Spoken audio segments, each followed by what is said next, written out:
Ay, ay, ay, yo estaba con confianza para empezar el estudio, pero ya vi que están grabando y ya me puse nervioso, así que la próxima que no me dé cuenta. No, gracias de todas formas, hermanos, por la grabación. Agradecer también, Pastor, por la oportunidad. Y ahora acabo de pensar que eso ya se quedó grabado, así que peor todavía, ¿no? Pero vamos a empezar con el estudio. Le decía agradecer por la oportunidad, Pastor. Y de hecho, José es un libro que siempre me ha gustado desde muy chico. Bueno, mi mamá nos lo leía a mí y a Ani. Lo recuerdo bastante. Quizá ahora o la última vez que lo estudié, que debe haber sido cuando estudié Génesis por completo, hace quizá un año o algo así. Pero ahora siento que, o bueno, a partir de lo que me encargó también el pastor, de hecho, de enfocarlo en en el reino de Dios, siento que lo veo desde otro enfoque y de hecho, un mejor enfoque, por cierto, en el Señor, pues, y que espero que también siga siendo de bendición para con ustedes. La semana pasada avanzamos un par de capítulos, pastor, creo que se le comenté el 38 y 37 y 38. Terminamos hablando de Judá y Tamar, que era como una especie de paréntesis en esta historia de José.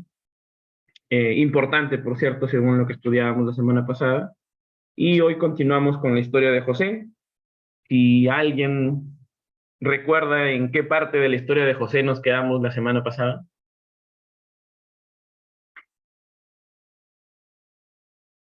Alguien que estuvo, claro.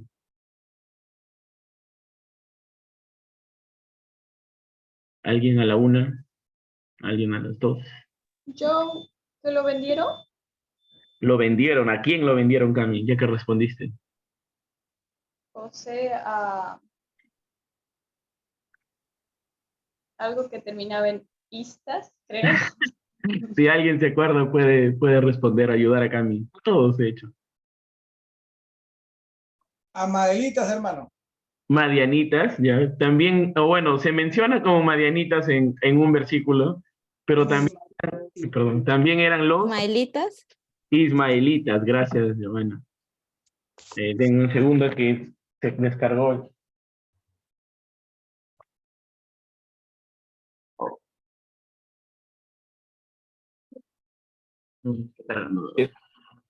¿Qué tal video que vamos a tener?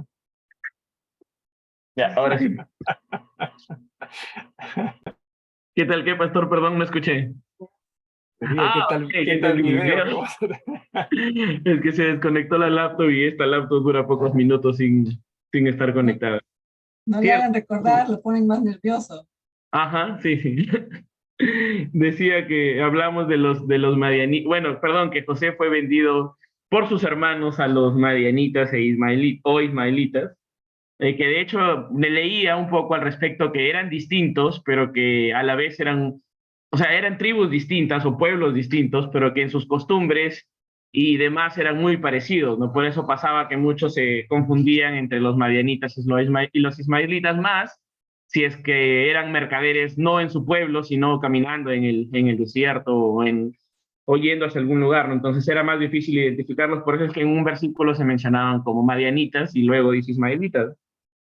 Continuando con esa parte después de haber sido vendido, ¿y se acuerdan a quién fue vendido? ¿El nombre de la persona?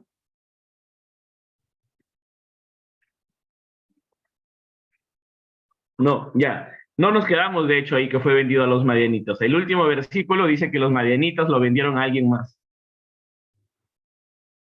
A Faraón. A Potifar. Potifar, No. Potifar. Ajá.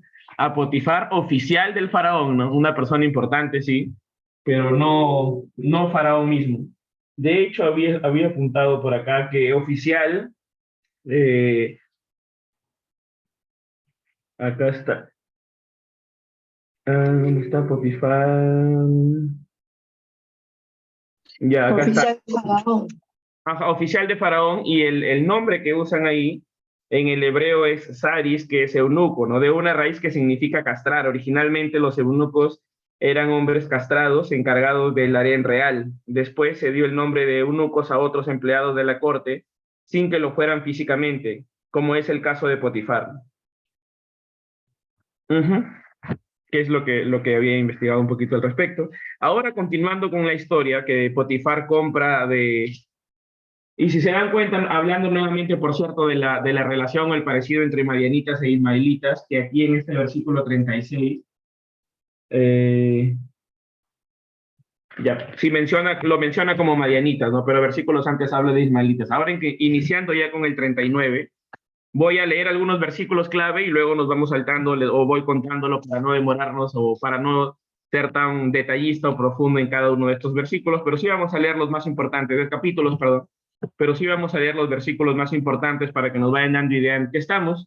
Entonces nos quedamos en que José había sido vendido por sus hermanos a los ismaelitas y que estos mismos lo vendieron a Potifar, ¿no? Que era un oficial del faraón. Entonces, a partir de Potifar haber comprado a José, la Biblia cuenta que haya gracia ante los ojos de Potifar, ¿no? Y de hecho esta frase es una frase o una realidad que sucede constantemente en la vida de José, desde su propio padre, ¿no? Halló gracia ante los ojos de su padre, era uno de los favoritos. Ahora ante Potifar, luego vamos a ver más adelante que incluso haya gracia ante los ojos de Faraón mismo, ¿no? Y muchas veces antes de Faraón contra algunos de los que estaban controlándolo, como el jefe o el que controlaba el tema de la cárcel, y así sucesivamente vemos que va ganándose la confianza de las personas que tenía arriba suyo o a quienes servía. Y aquí comenta la Biblia que José halla gracia ante los ojos de Potifar, y de hecho era evidente que era porque Dios lo permitía y porque Dios lo guiaba y él se dejaba guiar por el Señor. Incluso me pareció bien resaltante que comenta la Biblia que Potifar le encargó todo a José. A tal punto dice que él solo se ocupaba de comer. Eso dice en el versículo 6 del capítulo 39, Génesis 39, 6, dice, y dejó todo lo que tenía en mano de José, y con él no se preocupaba de cosa alguna, sino del pan que comía, y era José de hermoso semblante y bella presencia. Entonces, hasta ese versículo entendemos que la gracia que había hallado ante los ojos de Potifar, José, llegaba a tal punto que le encargó todo y él solo se ocupaba de comer. O sea, literalmente José lo hacía todo. Y el comentario que hace al final del versículo 6 es una introducción a lo que va a pasar a continuación. Entonces, en este momento, digamos que la vida de José estaba encaminada, le iba bien, era siervo de alguien quien confiaba mucho en él, e incluso le confiaba todo lo que tenía que ver con sus funciones como oficial del faraón, hasta que apareció una mujer. Me hizo acordar un poquito a Adán y Eva también, pero no necesariamente, de hecho, no que tenga que ver con que sea mujer, pero en este caso en específico, habla o inicia hablando este versículo 6 que José era de bello semblante, porque justamente cuenta la historia de este capítulo que la esposa de Potifar intentaba incluso, porque era constante, seducir a José, ¿no? Lo intentó una vez y la Biblia nos cuenta que José se negó. En ese momento, dice en el versículo 7, aconteció después de esto que la mujer de su amo puso sus ojos en José y dijo, duerme conmigo, ¿no? O sea, ni siquiera eran indirectas o insinuaciones, sino que eran órdenes directas. Hubo algo complicado porque trataba de imaginarme un poco la situación. No era cualquier persona quien lo hacía, sino de hecho era la mujer de su propio amo y probablemente una de las mujeres o la mujer más importante en la casa de Potifar y probablemente una de las mujeres más importantes en todo el reino egipcio, ¿no? ¿Quién lo seducía o quién intentaba acostarse con José? Y la Biblia dice que él se negó, pero que no quedó ahí, sino que ella constantemente le insistía, ¿no? Esto está en el versículo 10, que si alguien lo tiene, por favor, lo puede dar lectura. Así me ayudan un poco. Versículo 10. Adelante, hermano Eduardo. Hablando ella a José cada día y no escuchándola a él para acostarse al lado de ella, para estar con ella. Y mira, dice el versículo 10, inicia diciendo, hablando ella a José cada día, ¿no? O sea, era constante el acoso, si se podría decir así, que tenía esta persona en José. No fue de un día, no fue de unas cuantas veces, sino que dice hablando ella a José cada día. Era constante el intento de ella de que José se acueste con ella, y de hecho me parece importante leer la respuesta que le dio antes José, y está en el versículo 8, se los leo, y dice que José le respondió, y le respondía: he aquí que mi señor no se preocupa conmigo de lo que hay en casa, y ha puesto en mi mano todo lo que tiene. No hay otro mayor que yo en esta casa, y ninguna cosa me he reservado sino a ti, por cuanto tú eres su mujer. ¿Cómo pues haría yo este grande mal y pecaría contra Dios? No, evidentemente José tenía en claro no solamente ser fiel en este caso su señor, o en este caso su amo, que era Potifar, sino también a su señor, ¿no? A Dios mismo. Y que de hecho era la razón principal, ¿no? Evidentemente, y a partir de eso, o a partir de ser fiel a su Dios, o a nuestro Dios, definitivamente iba lo de ser fiel a su amo también. Y pasó que eventualmente no hubo nadie en la casa, dice en el versículo 11, ¿no? Aconteció que que entró él un día en casa para hacer su oficio y no había nadie. Y no habiendo nadie, esta mujer lo asió o lo cogió de su ropa, y José dejó su ropa en manos de ella y huyó, ¿no? Cuenta la Biblia eso, que ella huyó de ella, evidentemente, y al verse en esta situación, ella decidió crear una historia y decir que José había intentado estar con ella contra su voluntad, contra la voluntad de la esposa de Potifar, o contra la voluntad de ella, y que cuando ella empezó a gritar, José dejó su ropa y huyó, ¿no? Eso es lo que dice ella, y lo dijo primero a todos los siervos y gente que trabajaba en la casa de Potifar, y luego lo dijo incluso al mismo Potifar, ¿no? Le contó la misma historia, que José había intentado estar con ella y que ella se había negado y había gritado, y al verse José desesperado por los gritos de ella, se fue y dejando su ropa, ¿no? Y evidentemente tenía como prueba su ropa, o las ropas de José. Y aquí hay algo que a mí me llamó la atención y empecé a leer un poquito al respecto, y es que cuenta la Biblia que al enterarse de esto, su amo Potifar cuenta que lo encarceló. ¿Y por qué me sorprende? Porque no es raro, no es raro leer en la Biblia que por alguna razón menor incluso a esta, o a la que decía la mujer había pasado, personas mataban o degollaban, ¿no? De hecho, vamos a ver que más adelante Faraón, bueno, la Biblia no cuenta razón por la cual lo hizo, pero degolla a su panadero, ¿no? Entonces, siendo esto tan común, no que lo sea ahora, pero evidentemente en ese tiempo sí, al creer esto Potifar, me preguntaba por qué no fue más drástico, ¿no? Y lo mandó simplemente a la cárcel. Y leía, por ejemplo, que en esos tiempos de Egipto, o en el tiempo de los egipcios, de hecho que era un castigo leve. Por ejemplo, el intento de adulterio se castigaba con 1000 azotes. 1000 azotes, ¿no? Yo no sé si alguien tenga brazo para dar 1000 azotes, por cierto. Imaginaba que lo hacían varias personas.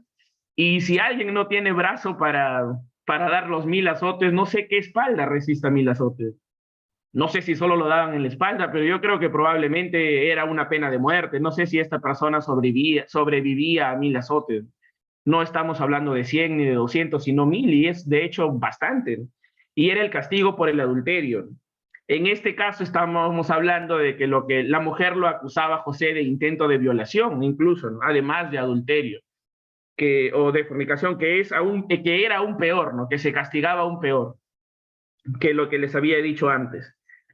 Entonces, evidentemente podemos concluir a partir de eso. Uno, que Potifar quizá no confió del todo en lo que decía su mujer, o evidentemente la conocía, ¿no? Y lo otro es que al margen de eso, el Señor estaba cuidando de José porque tenía un plan para él. Y evidentemente no iba a permitir que José le pase algo o muera sin que cumpla ese plan, o en realidad la parte que intentaba usar a José para que finalmente se desarrolle la historia del reino de Dios en la tierra, en este caso el pueblo de Israel, no el pueblo de Dios. Que por cierto habíamos leído en Judá y Tamar cómo iniciaban cada una o cómo iniciaba el pueblo de Dios Israel con sus tribus. Entonces, terminando ya el capítulo 39, nos cuenta que José nuevamente, como les había comentado al principio, halló gracia ante los ojos del carcelero. Y eso está en el versículo 21. Alguien, por favor, que lo tenga, le puede dar lectura. Dice, pero Jehová estaba con José y le extendió su misericordia y le dio gracia en los ojos del jefe de la cárcel. ¿Sigo? Sí, por favor, Yanni, el 22 también. Solo el 22. Y el jefe de la cárcel entregó en manos de José el cuidado de todos los presos que había en aquella prisión. Todo lo que se hacía allí, él lo hacía. Entonces, como les comentaba, ¿no? Al principio, varios momentos hay en el que José haya gracia o sí, de hecho, gracia ante los ojos de quien era en ese momento su amo, Potifar, bueno, su padre, Potifar, ahora el carcelero. E incluso cuenta la Biblia que el jefe del carcelero no necesitaba ocuparse de lo que también dice, sino que José era quien se ocupaba de todo lo que prácticamente él tenía como funciones. Y al final del capítulo termina diciendo, Jehová no prosperaba, ¿no? En medio de donde estaba, alguien puede decir que encontró prosperidad en la cárcel. Bueno, el Señor permitió que José lo encuentre y que de hecho no significaba, algún tipo de economía o algo así, sino que la vida de José como tal continuaba creciendo ante los ojos de su Señor, de Dios. Y el Señor lo permitía gracias a su misericordia en medio de la situación complicada que él estaba al haber sido encarcelado injustamente, por cierto, en este caso. Entonces, hasta ahí, habiendo terminado el capítulo 39, ¿alguien tiene alguna pregunta o aporte o comentario respecto a lo que hemos visto de la historia de José hasta el momento? Joelito, yo me preguntaba en esa parte donde dice que no había nadie en casa, siendo casa de una persona importante, me imagino que hay muchos, pero muchos sirvientes. Entonces, al no haber nadie, o es que les dieron vacaciones, o es que la esposa de Potifar también había planeado eso de que no hubiera nadie, ¿no? Desde ahí era su plan, tal vez. Probablemente, ¿no? No, la Biblia no lo dice, pero cierto, ¿no? Era complicado que no haya nadie en la casa de alguien tan importante y que de hecho tenía muchos siervos.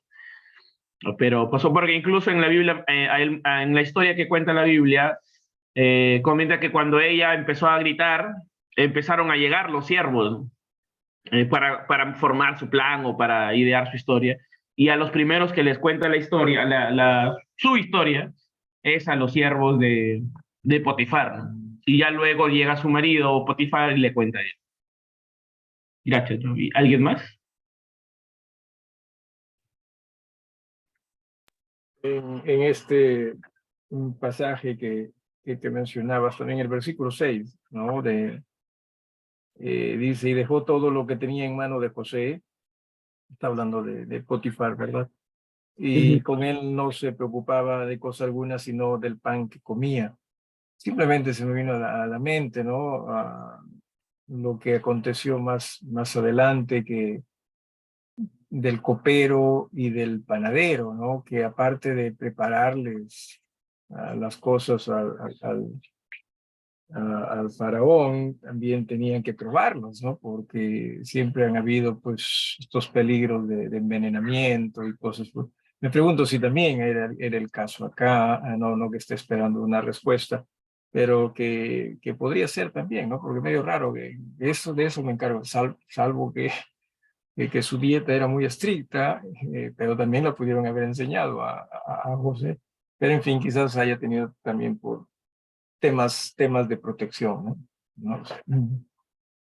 Y quizá también me imaginaba un poco, volando en la imaginación, que a partir de eso o haya tenido que ver con eso la razón por la que termina encarcelando al copero y al panadero. La Biblia no describe por qué, más adelante lo vamos a ver, no describe por qué los encarcelaron, solo dice delinquieron eh, bueno, no estamos hablando de la misma persona, ¿no es cierto? Estamos hablando aquí de Potifar y más adelante se habla de Faraón.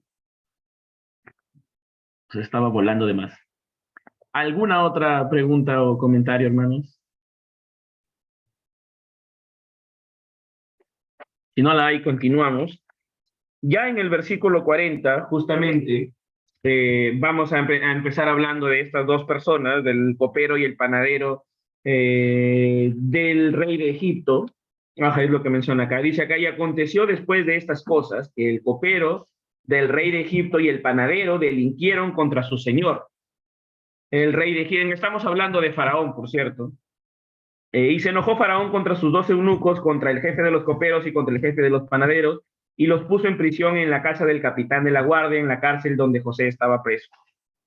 Entonces, respecto al copero y panadero, justamente, a partir de lo que comentaba el pastor también, había apuntado, luego dice que el copero tenía a su cargo la bodega del faraón y le servía a la mesa. Era un oficio de gran confianza, pues no era raro que se valieran de tales ocasiones para administrar un veneno al faraón. Entonces, el copero era una de las personas de confianza y era importante para faraón.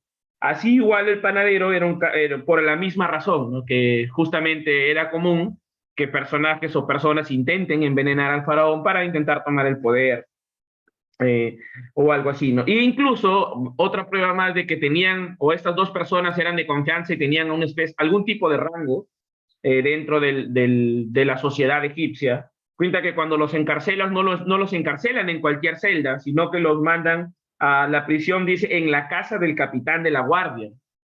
Entonces los encarcelaron no en una cárcel cualquiera, sino en la casa del mismo carcelero, del capitán de la guardia, e incluso cuenta más adelante que el capitán de la guardia encargó a José que lo sirva esto, porque ahí dice, ¿no? Y en el versículo 4 dice, y el capitán de la guardia encargó de ellos a José y él le servía y estuvieron muchos días en prisión. Entonces José estuvo con ellos, se ocupaba de ellos en ese momento, ¿no? Por como comento, eran cargos el copero y el panadero importantes en la casa de Faraón como tal, y de mucha confianza. Por eso es que finalmente, no sé qué habrán hecho, acá lo que la Biblia cuenta, simplemente delinquieron contra su señor y fueron encarcelados, no en cualquier celda como cualquier otro egipcio, sino que fueron encarcelados en la misma casa del capitán de la guardia, ¿no? Probablemente tenían algunos beneficios que otros presos no tenían. Algo así como ahora cuando se encarcela a un presidente no van a cualquier cárcel, sino que de hecho tienen una cárcel especial, distinta a los que suelen tener presos comunes. Entonces, continuando, cuenta la historia o cuenta la Biblia que en algún momento José llegó o estaba con ellos, con el copero y el panadero, y los encontró tristes. Y aquí también ver el sentido y la preocupación de José por las personas de su entorno, en este caso el copero y el panadero del faraón, porque al verlos tristes, la Biblia cuenta que les pregunta qué les pasa, ¿no? ¿Qué tienen? Eso está en el versículo 8 del capítulo 40. En el versículo 7, perdón, dice, y él preguntó a aquellos eunucos de Faraón que estaban con él en la prisión de la casa de su señor, diciendo, ¿por qué aparecen hoy mal vuestros semblantes? Y estas personas le dijeron a José, es que hemos tenido un sueño y no hay quien lo interprete, ¿no? Esto es lo que respondieron el panadero y el copero encarcelados del faraón. Y me hacía pensar en este momento que, de hecho, la historia de José empieza o inicia con sueños y la forma en que contaba a sus padres, lo contaba a sus padres, a sus hermanos, a su padre, a su madre, a sus hermanos, y me hacía pensar que, de hecho, José tenía cierta experiencia en sueños, ¿no? O sea, era común que él tenga sueños, lo llamaban el soñador incluso sus hermanos, sarcásticamente, por cierto, o de una manera de burlarse de él. Pero de hecho no era algo extraño para José los sueños, y vamos a ver más adelante que incluso lo llega a utilizar de esto o este don que Dios le había dado con Faraón. Me hacía pensar algo así como, me imagino, ¿no? Que José les pregunta qué tienen y él les dice, es que hemos tenido un sueño y no hay quien lo interprete. Imagino que los ojos le brillaron a José y dijo, bueno, en esta soy, ¿no? Algo así como que imaginemos que me llega una carta en francés y Camila me ve triste y me dice, Joel, ¿por qué estás triste? Y yo le digo, es que me ha llegado una carta en francés y no tengo quien me la lea. Probablemente se emocione y diga, yo. Entonces, de hecho, José, de alguna forma, imagino que tuvo cierta emoción al decir, bueno, yo mismo soy, bueno, en el Señor, obviamente, o el Señor le permitía tener esto o este don. Y los los eunucos o los siervos de Faraón empezaron a contarle sus sueños. El sueño del copero, voy a pedir que alguien por favor lo lea, es del versículo 9 al versículo 15. No, estoy burlando mucho, creo. Sí, no, sí. Sí, del versículo 9 al versículo. ¿Alguien lo puede leer, por favor? Yo, ¿puedo? Adelante, Camilo. Del 9 al 15. Ujú. Entonces el jefe de los coperos contó su sueño a José y le dijo: yo soñaba que veía una vid delante de mí, y en la vid tres sarmientos, y ella como que brotaba y arrojaba su flor, viniendo a madurar sus racimos de uvas. Y que la copa de Faraón estaba en mi mano, y tomaba yo las uvas y las exprimía en la copa de Faraón, y daba yo la copa en mano de Faraón. Y le dijo José: esta es su interpretación. Los 3 sarmientos son 3 días. Al cabo de 3 días levantará Faraón tu cabeza y te restituirá a tu puesto, y darás la copa a Faraón en su mano, como solías hacerlo cuando eras su copero.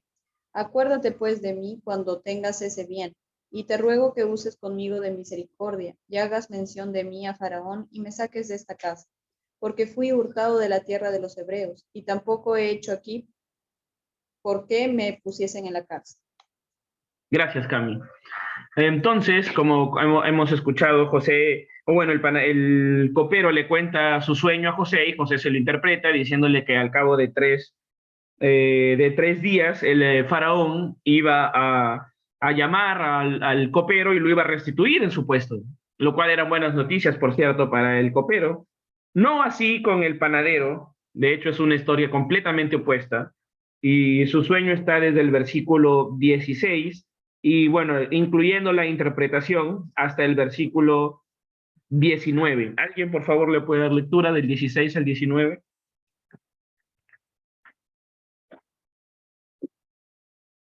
Yoelito. Gracias, Joey. Viendo el jefe de los panaderos que había interpretado para bien, dijo a José: también yo soñé que veía 3 canastillos blancos sobre mi cabeza. En el canastillo más alto había toda clase de manjares de pastelería para Faraón, y las aves las comían del canastillo de sobre mi cabeza. Entonces respondió José y dijo: esta es su interpretación. Los 3 canastillos, 3 días son. Al cabo de 3 días, quitará Faraón tu cabeza de sobre ti y te hará colgar en la horca, y las aves comerán tu carne de sobre ti. Gracias, Joey. Entonces, como digo, eran dos situaciones bastante opuestas. Ambos iban a tener una noticia importante al tercer día o en 3 días. Uno iba a ser restituido a su puesto, un puesto importante, como ya hemos hablado, que les daba cierta clase, en todo caso, dentro de la casa de Faraón. Y el otro, que era el panadero, o la interpretación de su sueño era que al cabo de 3 días iba a ser degollado, ¿no? Acá hacer un paréntesis y leía que al respecto que el hecho de interpretar sueños era algo muy común en Egipto, ¿no? Como que intentaban siempre buscarle razón a eso o encontrarle sentido a esos sueños y que de hecho Dios usa a José para de alguna manera este don, por cierto, de interpretación de los sueños, para de alguna manera posicionar a José en este lugar a partir de lo que los egipcios estaban acostumbrados a, ¿no? Incluso también hacía memoria que más adelante pasa algo parecido con Daniel, eh, cuando estuvo en cautiverio. Entonces, la Biblia continúa diciendo que al tercer día, que era el cumpleaños de Faraón, hizo una fiesta, convocó a todos sus sirvientes y dice que finalmente alzó la cabeza del copero y lo restituyó en su sitio y también la cabeza del panadero y lo mandó a degollar. Y dice en el versículo 22, nomás hizo ahorcar al jefe de los panaderos como lo había interpretado José. O sea, finalmente, en 3 días, el cumpleaños de Faraón y se cumplieron las interpretaciones que José había dado en los sueños, tanto del copero como del panadero, pero cuenta el final de este capítulo, que el jefe de los coperos no se acordó de José, de hecho la emoción de salir de la cárcel, de ser restituido en su importante puesto, hizo que de alguna forma no se acuerde más de José y no habló de José al faraón. Y aquí termina el capítulo 39, perdón, 40. 40. Sí, gracias. El capítulo 40 de Génesis. Hasta aquí, ¿alguien tiene alguna pregunta, alguna duda, algún comentario, algún aporte?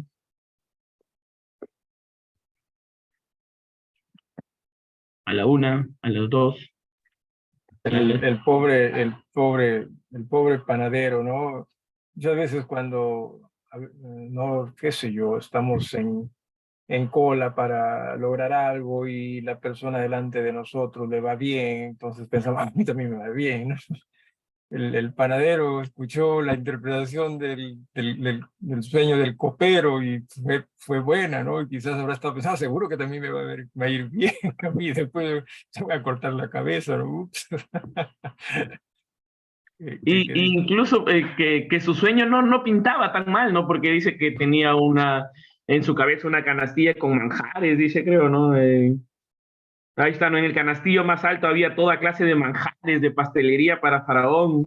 Bueno, lo único al final que termina diciendo, y las aves comían del canastillo sobre mi cabeza, ¿no? O sea, bien difícil, pienso, como para que el panadero haya pensado, no, seguro me van a degollar, ¿no? O sea, definitivamente yo creo que pensaba que iba a ser algo parecido a lo del copero, ¿no? Porque sus sueños eran bastante parecidos, ¿no? De alguna manera, ¿no? En términos de números y de acciones.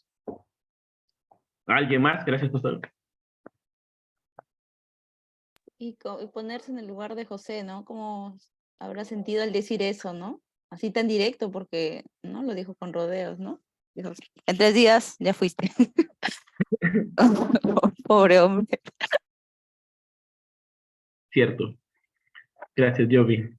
¿Alguien más, hermanos?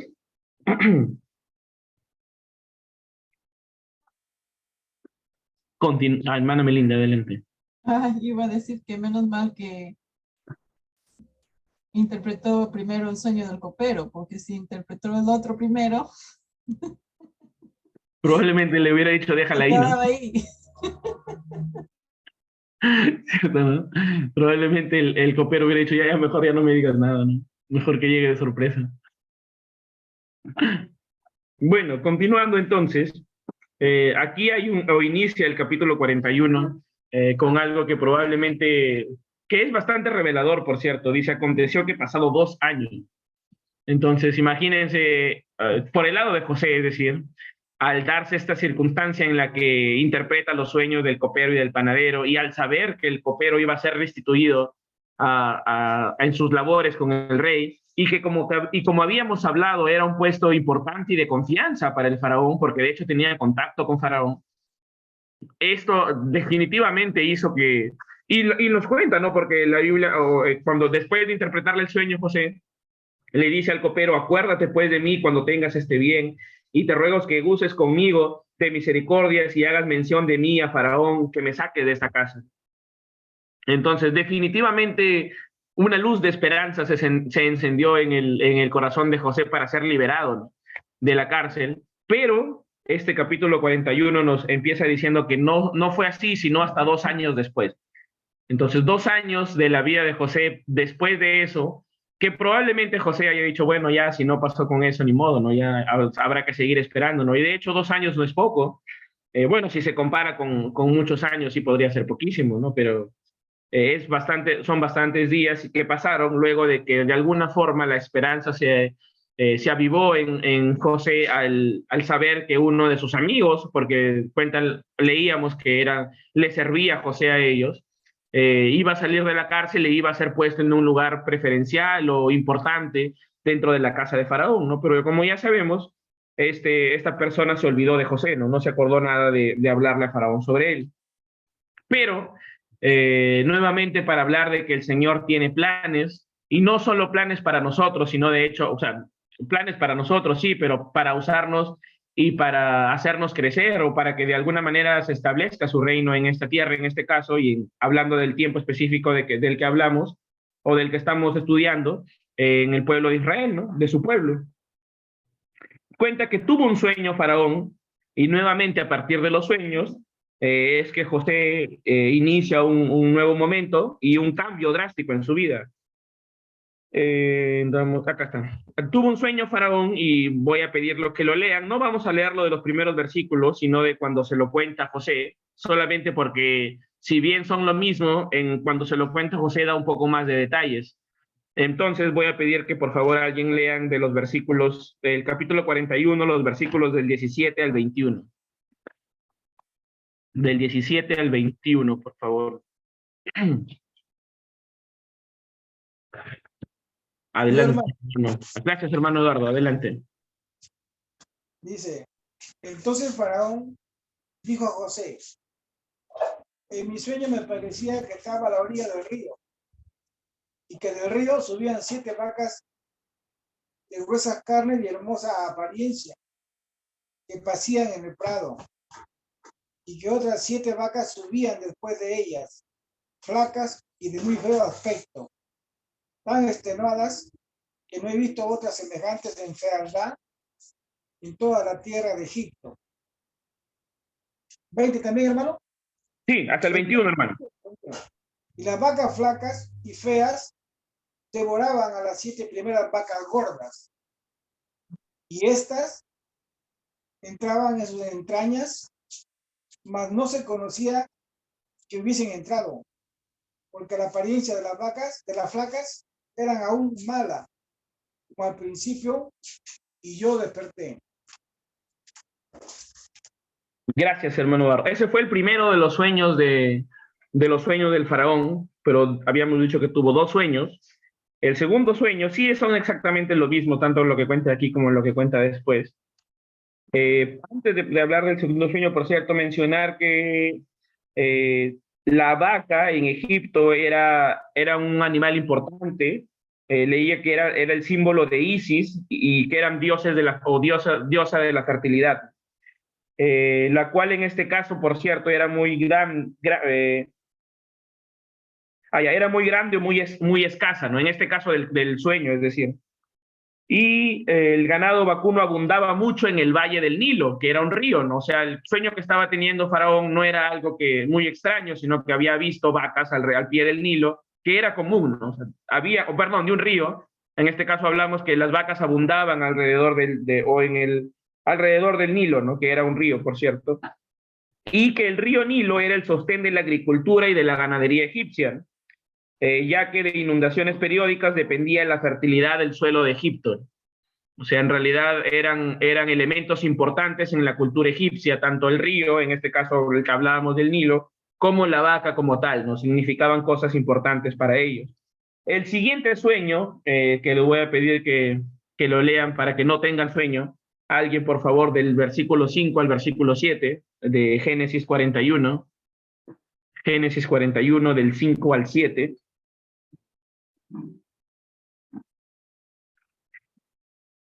¿Alguien dijo yo? Ahí está. Sí. Adelante.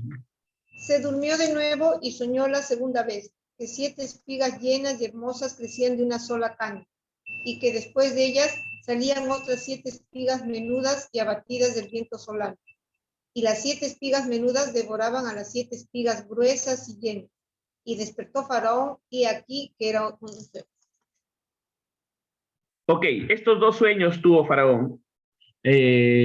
Y llamó, dice, o cuenta en la Biblia que llamó a sus magos.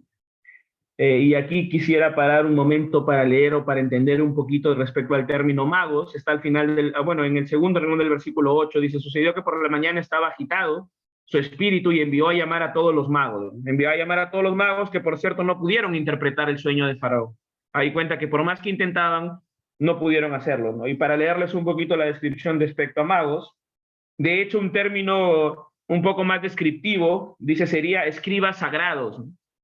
¿Por qué? Porque eran hombres de la clase sacerdotal quienes se ocupaban de las ciencias sagradas de los egipcios, los escritos jeroglíficos, astrología, las interpretaciones de los sueños, el predecir de los eventos, magia, conjuros, y eran considerados como los poseedores de artes secretas.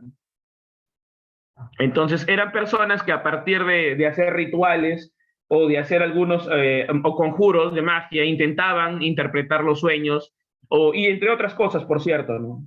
Como lo había descrito. En este caso, imagino que intentaron hacer muchos de sus conjuros o sus trucos, pero no pudieron interpretar los sueños del faraón. Y evidentemente en estos tiempos la figura del faraón era una persona que solía querer tener todo rápido y a la mano, ¿no? Entonces definitivamente la desesperación debe haber consumido a faraón, porque lo normal era que Faraón pida algo y que instantáneamente se lo traiga, ¿no? Así sea incluso la cabeza de alguien o lo que sea que pidiera Faraón, se tenía que complacerle, ¿no? Era una figura un poco incluso divina para los egipcios, y en este caso hizo llamar a todos sus magos, pero nadie podía interpretar su sueño. Entonces pensaba que seguramente la desesperación de Faraón aumentó en demasía, ¿no? Al no verse satisfecho, al no verse que satisfacían lo que él necesitaba, en este caso era interpretar sus sueños. Y cuenta la Biblia que el copero del rey finalmente, del faraón, pero del rey también de Egipto, 2 años después de haber pasado todo esto, se acuerda de José y dice, ya sé quién puede. Y le hace mención al faraón respecto a José. Y por cierto, me llamaba la atención también ver que el copero, cuando recuerda a José, tienen claro que le había fallado a José, ¿no? Porque dice lo que le dice a Faraón en el versículo 9, le dice, entonces el jefe de los coperos habló a Faraón diciendo, me acuerdo hoy de mis faltas, ¿no? Como diciendo, uy, de verdad, ¿no? Le ofrecía a José hablarle a Faraón de él para que lo saquen, han pasado 2 años y no lo he hecho. Entonces le dice a Faraón, me acuerdo de mis faltas, dicen. Y cuando Faraón se enojó contra sus siervos, nos echó a la prisión, dice, y le cuenta, ¿no? Nos echó a la prisión, a la casa del capitán, y ahí hubo alguien que nos interpretó los sueños, a mí y al panadero, le dice. Y al cabo de 3 días pasó tal cual él nos dijo que usted me iba a restituir a mí y que le iba a volar la cabeza al panadero, y tal cual pasó.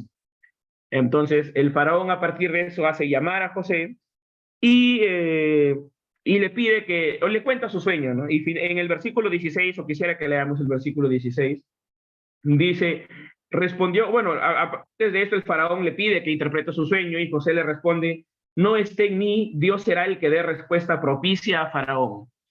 Y bueno, lo vamos a confirmar más adelante, pero me hacía reflexionar respecto a cómo es que José en el lugar donde iba dejaba bien puesto y muy en alto, por cierto, la reputación o el nombre de Dios, porque siempre le hacía mención y porque de hecho ese su Dios lo llevaba a ser próspero, incluso en la misma cárcel. Y repito, lo vamos a ver un poquito más, o vamos a hablar un poquito más de eso en unos minutos. Y le interpreta el sueño, la interpretación de los sueños de Faraón está del versículo 26 al versículo 32. Y lo voy a dar lectura. ¿O alguien puede darle lectura? Renato, ¿estás? ¿Crees que puedas leer, por favor? Sí. Ya del versículo 26 al versículo 32. Las 7 vacas hermosas 7 años son, y las espigas hermosas son 7 años. El sueño es uno mismo. También las 7 vacas flacas y feas que subían tras ellas son 7 años, y las 7 espigas menudas y marchitas del viento solano, 7 años serán de hambre. Esto es lo que respondo a Faraón, lo que Dios va a hacer, lo que ha mostrado a Faraón. He aquí vienen 7 años de gran abundancia en toda tierra de Egipto, y tras ellos seguirán 7 años de hambre, toda la abundancia será olvidada en la tierra de Egipto, y el hambre consumirá la tierra, y aquella abundancia no se echará de ver a causa del hambre siguiente, la cual será gravísima. Y el suceder el sueño a Faraón 2 veces significa que la cosa es firme de parte de Dios y que Dios se apresura a hacerlo. Gracias, Renato. Esa última parte me causó un poco de gracia cuando le dice que al haber soñado 2 veces quiere decir que la cosa va en serio, ¿no? Entonces, como diciéndole a Faraón, si lo ha soñado no 1 vez, sino 2, agárrate porque no va a pasar mucho tiempo para que esto pase. Y a partir de esto, José no solo le interpreta el sueño a Faraón, sino que le empieza a dar recomendaciones de qué hacer. Y yo creo que esta parte es vital para que finalmente el faraón decida lo que vamos a ver, que le cede todo las decisiones del reino de Egipto a José. porque, repito, no solamente se queda con interpretarlo, lo cual podría haberlo hecho cualquier mago. Bueno, no lo hizo, pero el hecho de la interpretación solían hacerlo los magos, pero que José va más allá y le empieza a dar recomendaciones, ¿no? Que están desde el versículo 33 al versículo 36, y se lo voy a leer. Dice: por tanto, provéase ahora Faraón de un varón prudente y sabio. Quiero pensar que lo estaba diciendo nada más, pero quizá era un cherry del mismo José, ¿no? Dice: provéase Faraón de un varón prudente y sabio y póngalo sobre la tierra de Egipto. Haga esto Faraón y ponga gobernadores sobre el país y quinte la tierra de Egipto en los 7 años de la abundancia. Y junten toda la provisión de estos buenos años que vienen y recojan el trigo bajo la mano de Faraón para mantenimiento de las ciudades y guarden. Y esté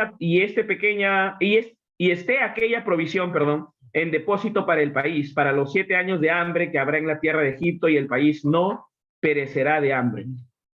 Entonces José, además de interpretarle el sueño, le empieza a dar recomendaciones al faraón sobre qué hacer al respecto, ¿no? Aprovechar la abundancia para guardar, para generar provisiones, para que justamente finalmente en la hambruna puedan justamente usar estas provisiones. Ok, y me sorprenden mucho los siguientes versículos, porque aquí quisiera, y con esto vamos a terminar, de hablar sobre el testimonio que tenía José y que definitivamente lo dejaba en claro en cualquier lugar donde estaban. Dice en el versículo 37: y el consejo pareció bien a Faraón y a sus siervos, y dijo Faraón a sus siervos: ¿acaso hallaremos otro hombre como este en quien esté el Espíritu de Dios?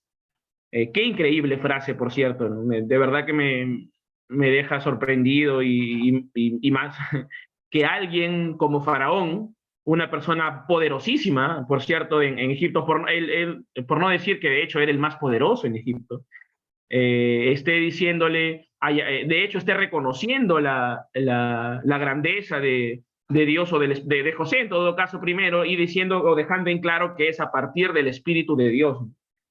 Y me ponía a pensar, ¿no? en nuestras vidas, y en que muchas veces, como cristianos y como hijos de Dios, la influencia que ejercemos en los demás es mínima, y más bien suele ser al contrario, que de hecho muchas de las cosas que pasan en nuestro entorno o de los grupos sociales en los que nos movemos terminan influenciando más en nosotros que al revés. Entonces, en este caso, me sorprende cómo es que José hizo que el hombre más poderoso de Egipto reconozca la grandeza y el trabajo del Espíritu de Dios, ¿no? Leyéndole dice: ¿acaso hallaremos otro hombre como este en quien esté el Espíritu de Dios?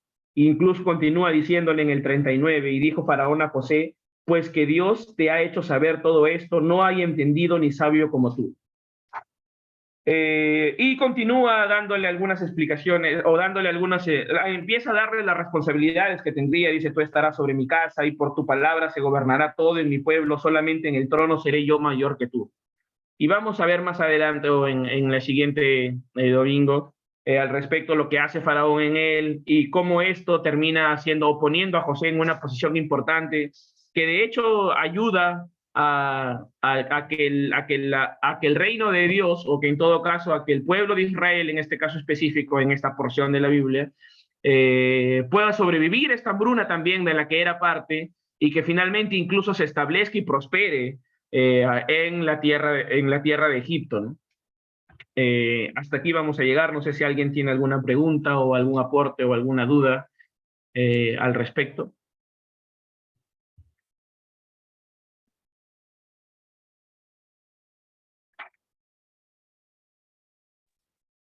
No se olviden que nos estamos quedando en los versículos 37 y 38, y es en el momento en que Faraón pone a José sobre el reino de Egipto y le hace gobernar, ¿no? Y para que justamente se tomen estas decisiones de provisionarse para el momento o para el tiempo de la hambruna.